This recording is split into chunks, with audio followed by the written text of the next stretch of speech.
des bonheurs que lorsqu'il y a la pudeur et la bonne humeur. Je crois que dans tous les métiers, il y a du bonheur. Cependant, s'il n'y a pas de bons résultats, ça cause des sauts de gens avec des sautes humeurs. Si le mur ont des oreilles, c'est parce que les briques parlent au lieu de se taire. Si les paroles s'envolent et les écrits restent, c'est un signal pour Dieu que les écrits laissent les empreintes sur terre. Celui qui ne risque rien n'a rien sans remords, car la vie est un risque à la mort.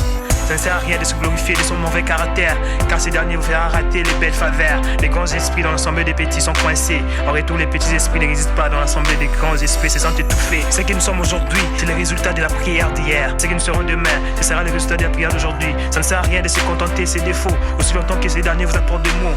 La petitesse de l'esprit est caractérisée par le manque de maîtrise de soi, la rancœur, manque d'unité et manque de personnalité. Celui qui ne pardonne pas le mal des autres, Dieu ne le pardonne pas non plus de ses fautes.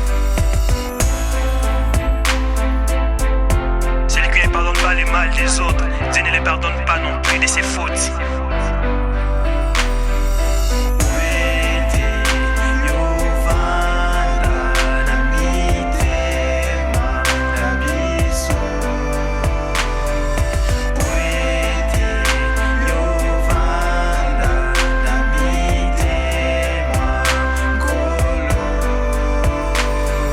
La victoire, c'est aussi aller des difficultés en pire difficultés sans lâcher prise. Une vie équilibrée, c'est celle qui a vécu le bien et le mal, les saints, le sale, l'opposition et la soumission, la facilité et la difficulté. Une vie réussie, heureuse et épanouie, c'est celle qui ne cause pas aux autres des ennuis. Les biens et le mal sont au centre de l'équilibre de l'homme. Les biens pour rôle, les progresser, et le mal a pour rôle les régresser. Donc à toi de choisir. Les risques est une voie inévitable pour quiconque aspire au succès. La solitude est bonne si au finish elle donne des résultats positifs. L'homme est un mélange de trois matières, corps, âme et esprit, et chaque partie doit avoir une utilité pour la construction de la société. Dormir et se réveiller n'est pas une routine, mais une manière pour nous d'améliorer nos habitudes. Le temps ne nous entend pas, mais c'est à nous de courir derrière lui pour atteindre les objectifs. Les habitudes qui ne changent rien finissent par transformer un homme fort en un bon à rien. Il y a deux types de choix dans la vie.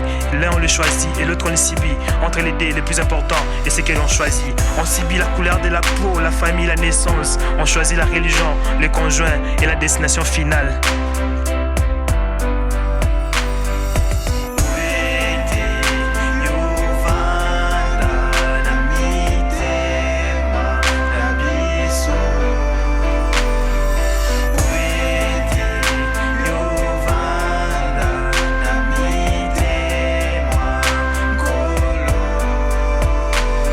C'est une folie de se vanter des matériels, car sans la vie, il n'y aura pas de nourriture, et sans le corps, il n'y aura pas de vêtements. Le ciel ne sera pas ennuyant par la routine, comme pensent quelques-uns, mais il y aura de plus meilleur que ce qui est sur la terre. Celui qui ne sait pas ce qu'il fait, il restera jamais satisfait.